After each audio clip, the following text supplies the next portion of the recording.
Tenim els de Ciudadanos que s'han apuntat a la política bronca, a la política borroca, a la política de la provocació i de la barra de bar, que això sí que és un populisme també de tall molt brut i molt lleig i molt antipàtic. I després tenim un PP que ha baixat a tots els nivells, de categoria intel·lectual, sens dubte. Bueno, clar, el Rajoy era el Rajoy, clar. Però és que el Casado fa bo el Rajoy. I per tant, en conseqüència, sincerament, un dels grans drames d'Espanya és que no té una dreta com Déu mana. Que no té una dreta europea, amb la que t'hi puguis barallar per qüestions ideològiques i no hi estiguis d'acord, però que no sigui tan casposa, tan cavernària, que no estigui amb el blasón de Santiago y Cierra Espanya tot el dia, no? I clar, si a sobre els veus del cavall amb la Reconquista, ja la cosa ja és que ja no és decimonònica, és que ja és directament de les èpoques del Miocid. Jo tinc la teoria, Cristina, que els grans intel·lectuals liberals del segle XIX, els grans, els jovellanos, avui patirien tant com estem patint nosaltres. És a dir, aquesta Espanya retrògrada i tan furibundament aïllacionista, tan antieuropea i tan antimoderna, ha tornat. No és que hagi tornat el franquisme era una derivada d'aquesta contrarreforma, és una ideologia de contrarreforma.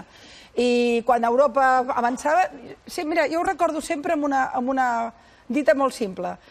Quan hi ha el 1789 la Revolució Francesa, i a partir d'aquell moment, a principis del 1800, ja comencen totes les idees republicanes il·lustrades, la il·lustració, els conceptes bàsics de la il·lustració i l'enciclopedisme que van per tota Europa. Al mateix temps que a Europa hi ha una corrent il·lustrada, a Espanya es recupera la Inquisició amb Ferran VII. Clar, doncs això, aquesta Espanya cavernària, casposa, ha tornat. És Ferran VII cavalcant del cavall a la Reconquesta. O sigui, prefereixo la gomina. La gomina, el bigotes, el no sé què, que aquesta cosa de Barón Dandy que em mereix. Inés Arrimadas està ocupant molts titulars últimament, perquè no només era notícia que demà, que ja és avui... Ho sabíem, la tonteria aquesta de Waterloo.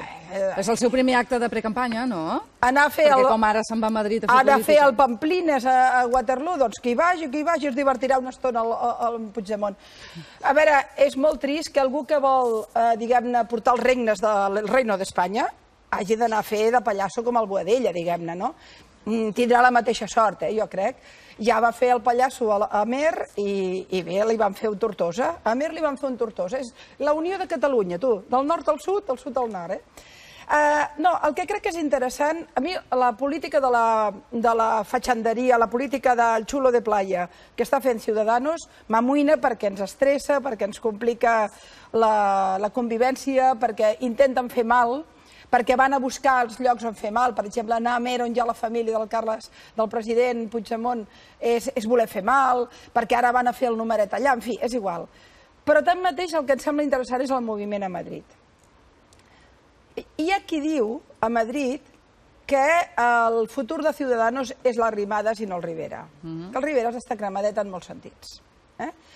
I jo crec que hi ha una part important del món econòmico-polític que dona suport a Ciudadanos que tenen el Rivera, però per si de cas portem a l'altre actiu que tenim important, per si l'hem de fer créixer. Que vols dir que els agradaria més l'Arrimadas que el Rivera? Tenir-la a prop. Sí? Tenir-la a prop. I jo crec que aquest era un moviment, a mi em van dir fa una setmana i mitja que l'Arrimadas aniria a Madrid, que de fet ja tenia pis. Sincerament no sabia si això era molt solvent o no, he vist finalment que sí, i ja m'explicaven aquests motius. Em deien, aquí hi ha una voluntat, diguem-ne, d'acotar perquè el Rivera se'ls està desbocant una mica, perquè està molt crescut i està crescut malament, diguem-ne, no? I en canvi ella té una imatge fora de Catalunya doncs molt més polida, no? Molt més virginal. Per tant, jo crec que això va cap aquí, i també per un motiu que també et diuen alguns rum-rums de Madrid, no sé si els que en sabeu més estareu ben informats, que les enquestes que els resultats, no les enquestes, els hi poden anar bastant malament a Ciutadans. És a dir, poca broma que això pot moure's molt, no?